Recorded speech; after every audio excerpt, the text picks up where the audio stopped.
Oh. Yes. Yes, Mother. Yes, Mother.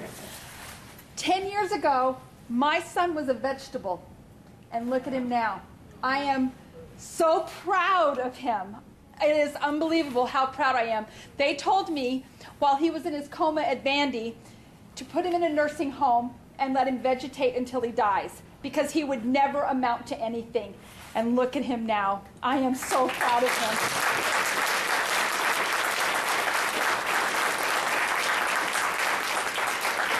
Yes. May I ask your mother this question? Yeah, sure. But coming from you, knowing that your son's gone through all this, and from the moment of the beginning of when the cop came to your house to this moment, what are your feelings and your reaction from that night when the cops came and told you, and when you went to the hospital? Like, what were you, as a mother, what were you going through at that point? I was going through complete and total shock, because William was always the happy-go-lucky, helpful. William was always happy and go-lucky and cheerful and always doing everything for everybody. The last thing I ever expected from him was to try to commit suicide. But the night before he tried to kill himself, he went and bought pizza for everybody. That should have given me a clue, because he was happy, but he was the stingiest person on earth with his money. So I should have known something was wrong. Plus, he started giving away all of his things.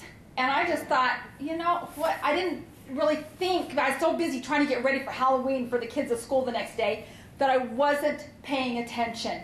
And when he came home, he was really angry because I was on the computer and he wanted the computer, and I had no idea it was to write a note to his brother. And he sent it to his brother so that I wouldn't get it. He knew his brother wouldn't check his email for a few weeks.